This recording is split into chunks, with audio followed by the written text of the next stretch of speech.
Yung yung barley, pinadala niya by, hindi tok-tok sorry Joshua. Lala mo. Kasi may problema yung tok-tok yata. Hindi ko siya ininom, pero pagdating ka ng bahay, hindi ko pa rin siya ininom. On the third day, sabi ko, inumin ko nga.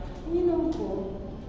Sabi ko, tinawagan ko rin siya, masarap. So ngayon, I can't resist. Meron siyang isang post na sabi niya, yan, nag-post ako, sabi ko, I will go with the business kasi masarap yung barley. Yes! Ngayon, na nangyari, nagalit yung pinsan ko. So, ano lang naman siya, may position lang naman siya sa SEC, sa SEC. So, dahil accountant ako, all my transactions, siya yung humahawak. So, parang hindi na ako sinasagot ngayon. But anyway, it's okay.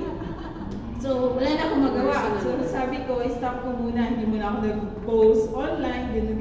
Pero nag-usap na kami dalawa that I will going to do the business. Kasi number one, sabi ko gano'n, masarap siya talaga. So, nung kinontinue ko siya, nabubos ko yung isang box, kasi 3 box yung pinadala na. I started feeling different dun sa katawan. Started kasi August. Tapos parang come September 2, 3, iba na yung pakiramdam ko. So, sobrang dizzy.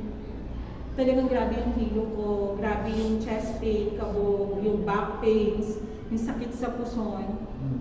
I can't resist yung pain. So, sabi ng mother ko, sabi ni Miss Kat, kasi nandyan sila nakikita nila talaga namin nilipit ako, go to the doctor. Sabi ko, no, this is just parang effect ng barley na iniinom ko, I know that. Sabi ko, gano'n, we'll just intake yung capsule for parang anti-pain. So, Celecoxib. Nag-Celecoxib ako kasi yun yung issue ng doctor ko in case that I have pain. Huwag ka na pumunta sa akin kasi walang gamot yan kasi dapat opera. Ayoko magpa-opera. So, sabi ko, sige doc, nag-intake ako. So, what are the other medicines that you're taking? Sabi niya, Acarca, yun yung pampaihi. So, para lang Sabi ko, okay, sabi niya, rest. Tapos sabi ko, doc, I'm taking barley. Yung barley na powder. Sabi niya, no comment yung doctor. Tapos ginawa ko, so nag-rest lang ako. Yung mother ko, tinry ko talaga siya kasi sabi ko, ma, hindi na ako halos makababa ng room. Umiihi na ako dun sa ko, I have my urinal in the room. Yung mother ko tinatapon, siya mismo nag-testify. Yung ihi mo, anak, puro asin.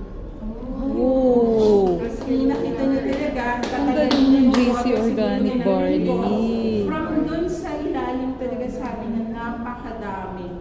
So sabi ko, hindi mo pinicturan. After 2 weeks, I'm okay now, no pain. Wow! Grabe!